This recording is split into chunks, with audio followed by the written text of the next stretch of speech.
مساء الخير عليكم، كل سنة وانتم طيبين بمناسبة شهر رمضان الكريم. السيد حزلقوم ضاعت منه البطة اللي هيفطر بيها أول يوم رمضان، وعايز يعرف مين اللي سرق البطة. فقلت للسيد حزلقوم يوصف لي البطة لا اله الا الله يا عم. هي بطه بيضه وفي احشائها لا مؤاخذه بيضه وفي رجلها ورده بيضه، يعني شاكب راكب كده بتاعت 5000 جنيه.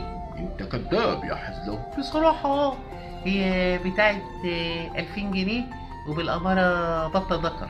فقلت للفنان محمود المليجي انت اللي سرقت البطة مش هني اللي سرقت البطة. طب وربنا والشرف المهنة اللي فوق كل اعتبار، فين لما كنت رجالة واقفين وقفة رجالة؟ ثم هنا تضيف ببركة دعاء الوالدين مش ممكن نسرق بطة أبدا. فقلت للفنان سيد زيان انت اللي سرقت البطة. حرام عليك يا عمو، بط ايه اللي انت جاي كده؟ انا تخصصي لجاج فراخ الرحمة يا ناس. فقلت الفنان صلاح عبد الله يا ترى مين اللي سرق البطة؟ فبيقول لي والله معقولة تسد نفتش كل ما تصد ان شاء الله.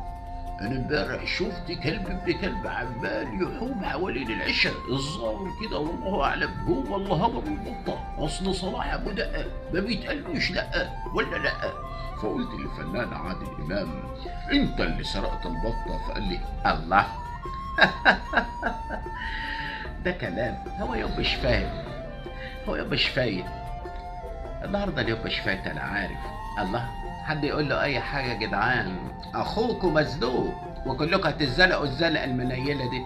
هو بينا لا سمح الله بط ولا فراخ ولا حاجه، ده احنا زي السمنه على البتنجان الاسود، امشي من قدامي الساعات. فقلت الفنان حسن عبدين انت اللي سرقت البطل. بط ايه يا ابني؟ حرام عليكم، هتجيبوا له الضغط، اكيد في حاجه غلط.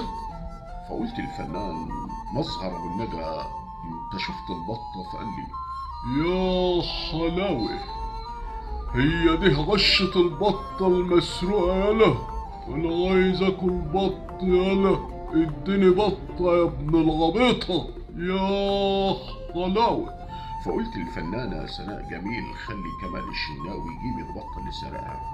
فراحت ايه كمال ايوه عايز ايه يا سناء؟ انت سرقت البطه؟ ابدا يا سناء، انا ولا سرقت بطه ولا فرخه، انا انسان مسالم. انا قلت كده يا كمال. قلت ايه؟ انا كان نفسي امزمزها واكلها اول يوم رمضان علشان المدفع يحلى بعد الفطار. فطبعا ما خدتش كلام كمال الشناوي، ورحت قايل لتوتة شفته جنب العشة قلت له انت اللي اخدت ده. يا اخي حرام عليك بتعمل كده ليه؟ انا ما خدتش بط، ده انا كنت بعمل بيبي جنب الحيط. فطبعا سكت وقلت لللمبي فين البطة اللي سرقتها؟ لا ربنا ولا شفت بط ولا فراخ ولا اي حاجه، انا انسان بني ادم محترم زي كل شاب وكل فتاه. حتى اسالها عن مبخ، هل انا خدت حاجه عن مبخ؟ خلاص كبرت يا لمبي. انت كبرت بس عن مبخ، بتقول لي الحقيقه. يا ابن الحرام عمره ما ينفع، ان كنت اخدت البطة قول وما تعملش كده. ماشي يا عم. طبعا سبتهم يتخانقوا مع بعض وقلت للفنان محمد صبحي فين البطة؟ فقال ولد انت حمار انت نيلة، انا قلبي مزري معفن ليه وجهة المعفن غاوبت لها. راح اخدها وطلع فوق السطوح وراح هب راح حمرها. فطبعا قلت للفنان محمود عبد العزيز انت اللي سرقت البطة. فقال لي هوبا يا بابا لهم بايه؟ بدون لف ولا دوران وهات من الاخر. هو لا مؤاخذة يعني البطة دي بيضة ولا سودة؟ الفرخة دي بيضة. هوبا لا مؤاخذة يعني احنا تخصص غوامق، احنا لا مؤاخذة بنضرب في الاسود. فطبعا سكت وما اتكلمتش وقلت للفنان فؤاد احمد انت اللي سرقت البطة. فراح بصد بتستخف دمك الخفاف فيونا من العشة، وأي بطة تطلع خلص عليها وحط لها برشامة في المسقى.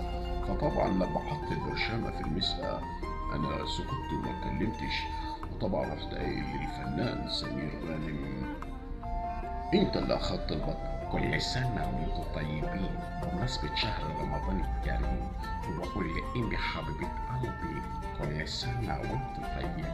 وعلى رأي المثل البطة السوداء تنفع في اليوم الأسود، أما أروح ألحق سمورة قبل ما يبطل أنستوه. فطبعا لقيت الفنان سمير غانم بيهرج وأخد الموضوع ضحك. فطبعا رحت قايل يوسف وهبي مين اللي سرق البطة؟ فراح رد وقال لي يا دي المهزلة البطية، وحياة شرف طربوش يا ابويا الباشا وهبي باشا إن أمينة رزق هي اللي لهفت البطة، بس هي غاوية بط مرجان.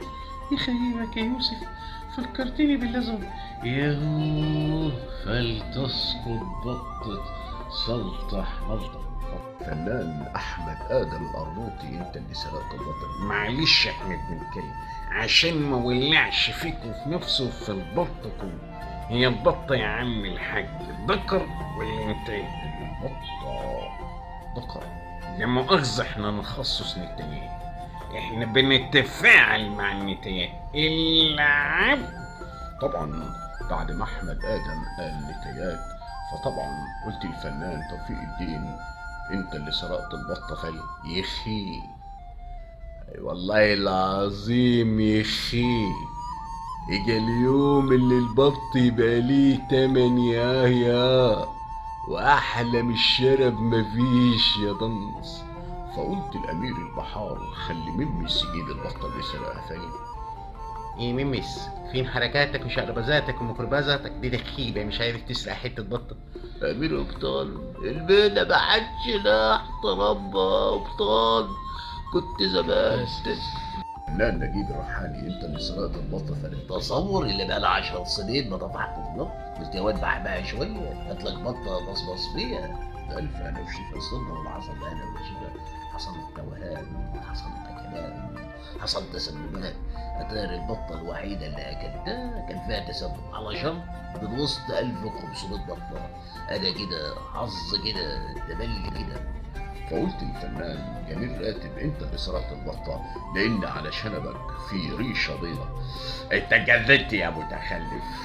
ريشه بيضة ده شنبي يا ابن ست الجزمة، هو انا جلدت علشان اسرع بط؟